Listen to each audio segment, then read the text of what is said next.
예, 나왔습니다. 네, 규정이나 법리가 불명확할 때 피의자의 이익으로 해석하는 게 원칙이죠. 예, 맞습니다. 네, 검사의 이익이나 검사 편의적으로 결정하는 게 아니라 피의자의 이익으로 이제 예, 결정을 해야 되는 것이죠. 그 윤석열 대통령에 대한 구속 기소 과정에서 검사장 회의가 있었는데 아마 참여하셨을 겁니다. 예, 뭐 그 논의 내용은 보나마나 공수처 수사의 불법성 여부, 검찰의 보안 수사권 이런 등등 여러 가지 법리적인 논의가 있었는데 검사장들 간의 의견이 당연히 분분했겠죠.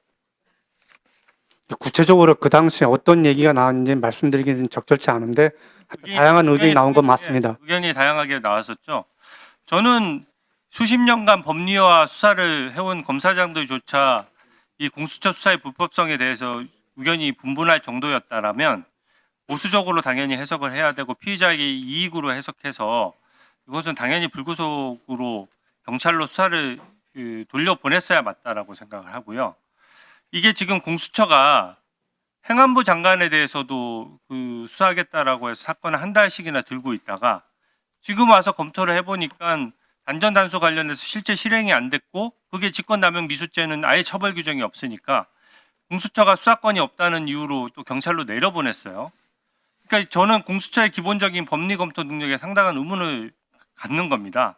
그래서 공수처가 그 대통령에 대한 수사권에 대해서도 불법 수사라고 할 수밖에 없는 것이 직권남용은 대통령에 대해서 수사할 수 없고 행안부 장관도 직권남용 미수죄를 수사할 수 없기 때문에 당연히 내란죄나 이런 부분들은 아예 수사권이 없는 걸로 명시돼 있어서 경찰에서 수사하는 게 순리였거든요. 그래서 저는 그 부분이 굉장히 앞으로 향후 재판에서 또 검찰이 담당해야 될 공소유지 차원에서 굉장히 법리적인 논쟁이 있을 수밖에 없다라고 생각하고 법리적으로 이게 확립되지 않았다라고 하면 불구속 재판이 당연히 원칙이 돼야 된다라고 생각합니다. 이게 지금 현재 구속 기소돼 있는데 예, 1심 재판 일주일에 몇 번씩 열릴 것 같습니까?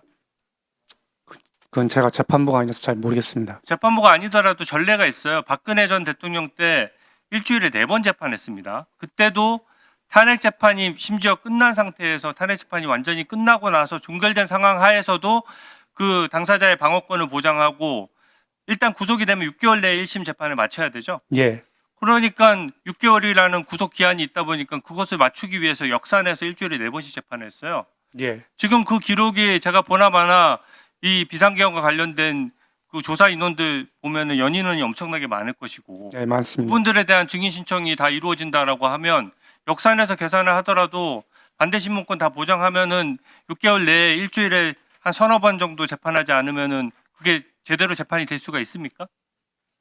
원천적으로 어려울 걸로 예상이 되죠. 예, 예, 그러면은 각각의 대한민국에 있는 법치 기관들이 각자 자기가 알아서 일하면 어떡합니까?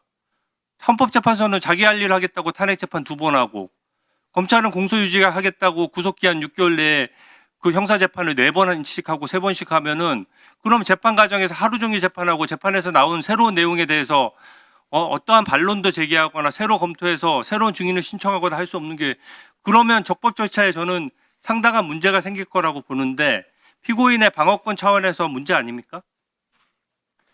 그거는 어차피 뭐 법원에서 뭐 잘 고민할 사항인 것 같습니다. 저는 그런 점이 있기 때문에 공소유지 차원에서도 검찰의 공소유지는 그 진실을 밝히는 데도 목적이 있지만 당사자의 방어권도 제대로 보장을 해야 되는 것입니다. 그런 차원의 검토를 그 법과 원칙에 따라 해주시기 바랍니다. 예, 유념하겠습니다. 그리고 지금 현재 그 민주당의 예산 삭감 관련해서도 탄핵 재판에서도 쟁점이 되고 있어서 여쭤보는데 특활비랑 특정 업무 경비를 빵원으로 만들었어요. 하나도 예. 없습니다. 예, 지금 전국에 있는 수사관들하고 민생 사건, 마약 사건, 무슨 보이스피싱 이런 등등의 네. 수사도 다 많은데 실질적인 수사에 지장이 있습니까? 예, 있습니다. 저희가 이제 어제 한번 통계를 뽑아봤는데 기본적으로 압수수색 영장, 그러니까 압수수색 건수가 보니까 한 3분의 1 정도 줄은 걸로 제 기억을 하고 있거든요. 기본적으로 수사는 비용이 많이 들어가는데 비용이 없어서 그 실질적인 수사를 많이 못 하고 있습니다. 그러면 강제 수사인 압수수색을 그렇게 3분의 1로 줄어든다는 거는 실제로 대규모 조직적인 특히 조직적인 범죄거나 계획적인 범죄거나 서민을 상대로 한 범죄들의 구멍이 뚫린다는 뜻 아니겠습니까? 예, 맞습니다. 어렵겠지만 치안 부분과 그 검찰 수사에 있어서도 비용이 없지만 그 자리에서 좀 최선을 다해 주시기 바랍니다. 알겠습니다. 네, 수고하셨습니다. 장동혁 의원님 질의해 주십시오.